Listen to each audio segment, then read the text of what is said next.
We are studying अभय आम्लकीय रसायन पाठ, जिसमें कि टोटल 6 फॉर्मुलेशन मेंशन्ड है और हमने 3 फॉर्मुलेशन कवर कर लिया है।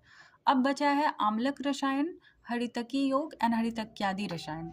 तो शुरू करते हैं हम लोग फिर से आम्लक रसायन से, जिसमें कि जो ड्रग लेना है आम्लकी, हरितकी और विभितकी, लेकिन इसका 4 कॉम्बिनेशन है। सबसे पहले या तो आम्लकी और हरितकी को साथ में लेना है, या फिर आम्लकी और विभितकी को, या फिर हरितकी को विभितकी के साथ, या फिर तीनों को ही एक साथ, आम्लकी, हरितकी एंड विभितकी। 4 कॉम्बिनेशन में हम एक कॉम्बिनेशन उठाएंगे, उसके बाद उसको प्लास के बार्क से कवर करेंगे, फिर उसमें हम मिट्टी से उसको कवर करेंगे और फिर उसको हीट करेंगे काउ डंग केक के हेल्प से।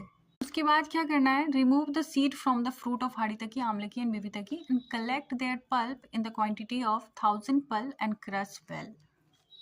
The mode of administration. So this paste should be taken along with an equal quantity of घृत, मधु and tel and Dadhi, palal and sarkara. Diet and regimen. During the course of therapy he should not be given any other diet. जब हम इस therapy को चला रहे होंगे तो उस टाइम पे हमें अदर डाइट कुछ भी नहीं देना है, निरन्न रह के पेशेंट को ये थेरेपी लेना है। Then the individual should be done avyang with घृत as well as utsadan with yaba churna during rasayan therapy. Benefit of this rasayan is, by the administration of this rasayan, the sages regained the youth and longevity without any diseases. Haritaki Yog. So the drugs required are, first is कल्क द्रव्य, then Sneha द्रव्य, द्रव द्रव्य, means हम लोग इसमें घृत पाक करने वाले हैं। सो फर्स्ट कल्क द्रव्य में क्या क्या है, पिप्पली, मधुका, मधुका, काकुली, क्षीर kakoli, atmagupta, jivaka, rishabhaka and kshira shukla. And then sneha dravya घृत, that is 1 Kumbh, and drava dravya decoction of haritaki, amalaki, vibhitaki and पंचमूल।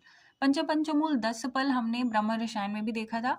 And then vidari swarasa and kshira 8 times. Procedure में कुछ खास नहीं है, वही घृत पाक का जो प्रोसीजर है वही हमें इसके साथ फॉलो करना है, जो भी क्वांटिटी दिया गया है उसके अकॉर्डिंग। का डोज है ये रोगी के अग्निबल पे डिपेंड करेगा कि रोगी का अग्निबल कितना है।